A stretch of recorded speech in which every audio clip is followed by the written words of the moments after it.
Rob, can you explain action economy like I'm 5 years old and or a person who has only ever played one table session in her life? Sure. The Tarrasque.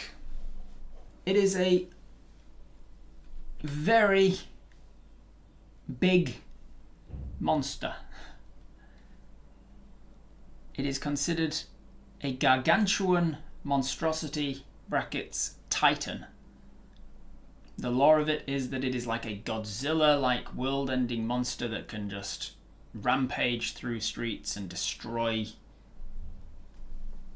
buildings, and it is one of only two creatures in the entire game of Dungeons & Dragons that is a level 30 monster.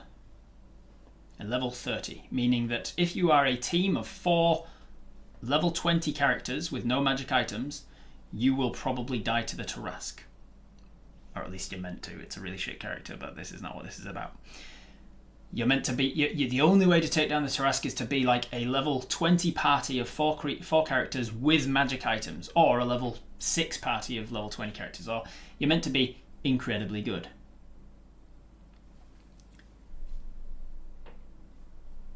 On its turn, it can make 1 bite attack and 3 other attacks using claw or tail. So it can do 4 attacks on its turn. Each of those attacks targets 1 creature. Bite attack. Reach of 15 feet, single creature. Claw attack. Reach of 15 feet, single creature. Tail attack. Reach of 30 feet, single creature. That's all it's got. Oh, I'm looking at the new Tarrasque. Let me look at the old Tarrasque because I know it better. I was like, this doesn't seem right. The old Tarrasque, the one that I know better, the one from 5th edition, not 5.5, is that it has 5 attacks. 1 bite, 2 claws, 1 horn, and 1 tail. So the only difference is the horn is a reach of 10 feet, also 1 creature.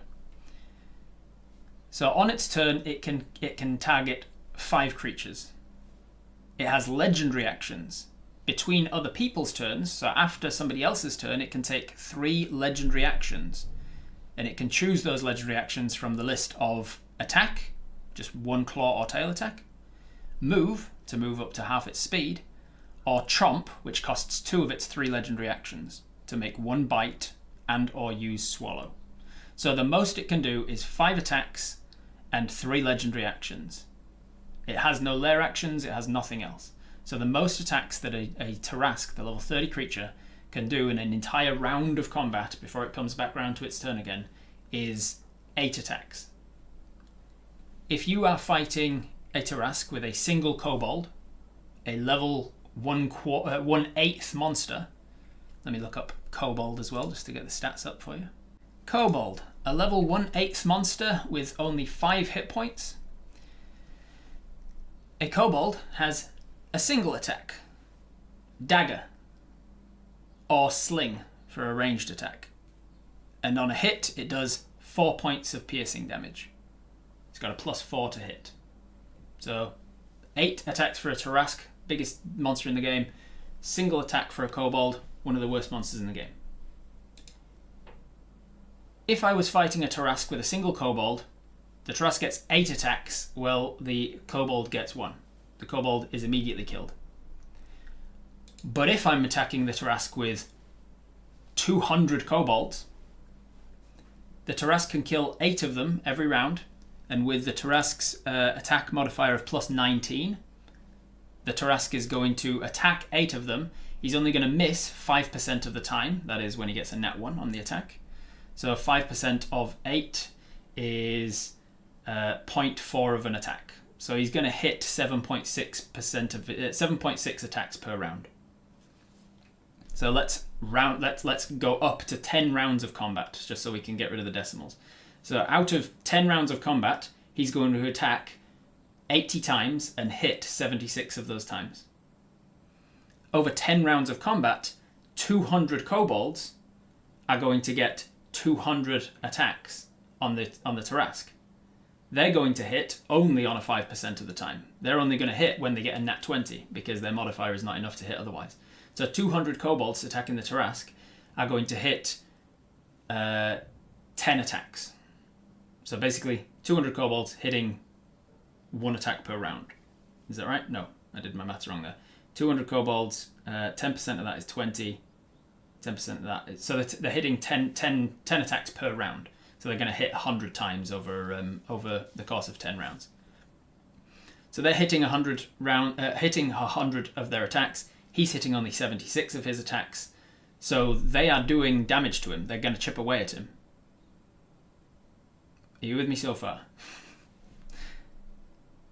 So the fact that they have so many attacks per round, the fact that they have more attacks, means that they have an advantage. Despite being the worst monster in the game fighting the best monster in the game, they still have an advantage because they have more attacks per round than he does.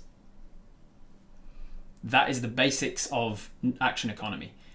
Whichever side can do more in a turn is going to have an advantage, regardless of how much they do on their turn. For every attack that the kobold is doing, they are doing an average of about 4 damage to him. So the fact that they're hitting 10 of those attacks per round, on average, actually they're critting as well, so every time they crit they're doing a d4 plus 2 is 6 plus another d4 is 8. So they're doing about 8 damage per round, 8.5. 8.5, 10 of them, they're doing 85 damage to him per round. 85 damage per round. Over the course of 10 rounds, they're doing 850 damage to him, which is more than the hit points of a Tarrasque. So with 200 kobolds, yes, he removes 76 of them by the end of that 200 rounds, but it doesn't take 10 rounds to get him way over his hit points. And so with 200 kobolds, you can kill a Tarrasque. So the basics of action economy is if I had fought these guys with just the lack effect head and no tentacles, no legendary actions, no lair actions, no domain actions, no action surge essentially on every round, then he would have 1 action and 1 bonus action, and they would have 4 actions every round and 4 bonus actions. So they would have 8 things they can do versus his 2. They would wipe the floor with him. So even if the things that he can do are like Power Word Kill or Meteor Swarm or like Wish or those sorts of 9th level end gaming things, he goes first in the initiative order. He takes the action and does something cool and powerful. They then have their turn, their turn, their turn, and their turn to do whatever the fuck they want to him using their high level, 9th level abilities as well. Then eventually it comes back around to him and he has another turn to do whatever he wants to do. But by that point, he's only ever going to be acting reactively to what they've done to him.